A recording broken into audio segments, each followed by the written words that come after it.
sou o professor Anderson, professor de matemática do Colégio Zeta. Bom, estamos aqui hoje para falar um pouco sobre Enem. Eu fiz um levantamento das questões cobradas pelo Enem nos últimos anos, todos os anos. Nós tivemos um total de 628 questões distintas no Enem, até hoje.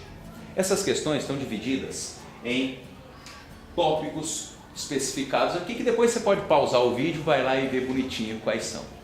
O tópico mais cobrado em todos os tempos, grandezas proporcionais. Onde dentro de grandezas proporcionais vão cobrar regras de 3 simples, regra de 3 composta, razão e proporção. Sempre questões fáceis, com alguns pontos que pode levar você a se enganar, mas com uma boa leitura você resolve de boa. Depois, segundo tópico mais cobrado, geometria espacial, cilindro e cone. Esfera dificilmente, caiu uma vez, mas eles deram um modelinho matemático para você calcular o volume da esfera. Mas fiquem atentos a cilindro, cone, paralelepípedo e cubo. Depois, funções. Funções é um conteúdo cobrado não só no Enem, como em todos os vestibulares, com uma abrangência magnífica, porque é muito amplo o ângulo de exploração das funções.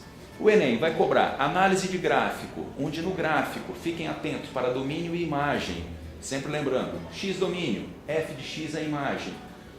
Depois, estatística. São as questões mais simples, porém com uma grande quantidade de erro. Por quê? O aluno esquece o que é moda, o que é média, o que é mediana.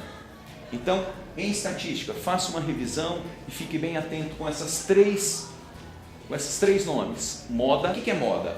Alguma coisa está na moda quando você vê aparecer mais vezes com o pessoal. Então, na estatística também, moda é aquele elemento que tem a maior frequência. Mediana. Mediana, quando você tem uma quantidade par de elementos, a mediana vai ser aquele cara que quando você escolhe, ele deixa a mesma quantidade dos dois lados. Então, é a média aritmética de dois termos. Se você tem uma quantidade ímpar, a mediana é aquele cara que quando escolhido, deixa a mesma quantidade dos dois lados, mas para isso, o seu rol, que é a organização dos dados, devem estar em ordem crescente ou decrescente. Beleza? Depois, questões de aritmética, e eu dividi aqui, aritmética e noções de lógica matemática, que poderiam estar em um tópico só. São questões de raciocínio, questões de cálculos simples. Leitura correta, exercício feito de boa. Depois, as questões de geometria plana. Muitas vezes as questões de geometria plana podem estar ligadas dentro das questões de geometria espacial. Para você poder calcular volume de alguns sólidos, você precisa da área da base. Então essa área da base está dentro de geometria plana.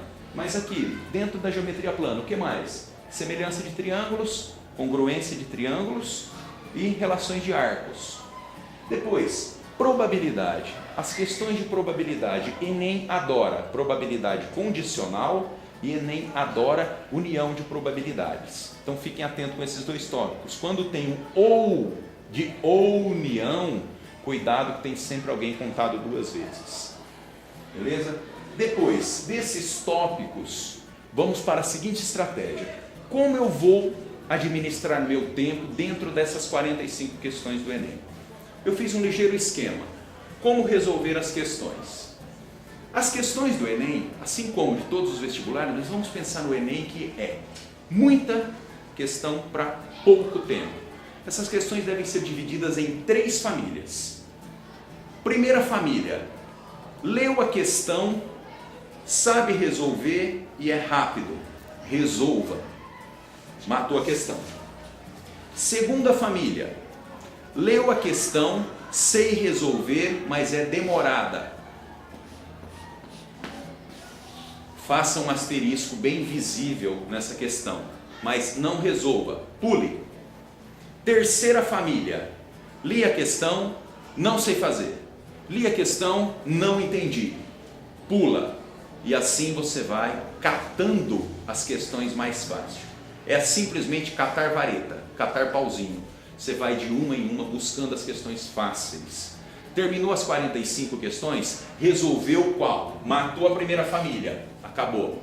Volta em qual? Naquelas que o asterisco está marcado lá de forma visível, para não perder tempo para procurá-las novamente. Resolva essas questões. No final, Acabou, vai para a terceira família. Essa terceira família são aquelas questões que você não entendeu. Se não sobrar tempo, vamos pensar na pior das hipóteses, não sobrou tempo, vou ter que chutar. Quais questões você vai chutar? Justamente as que você não entendeu. Não é aceitável chutar as 20 últimas, as 10 últimas. Porque dentre as 10 últimas pode ser que tinha 10. Já pensou se você chuta 10 e você conseguiria fazer as 10 em casa? Ué, vai te dar depressão o resto do ano. Então, cuidado. Chute somente as questões que você não leu. Então, volte. 3 famílias. Li, sei resolver, resolvo. Li, não sei resolver, marco e pulo. Li, não sei resolver, é difícil, deixa sem nada. Volta depois, acabou. Acabando isso, tenho certeza que você vai ter nota 1000, 990, 1000. Vai arrebentar. E não se esqueça, a sua vaga, quem vai definir é matemática. Por quê? Porque é a prova mais difícil do Enem. Como é a parte mais difícil, uma nota alta em matemática vai indicar você, vai dar a você a sua vaga nas melhores universidades. Boa prova para vocês.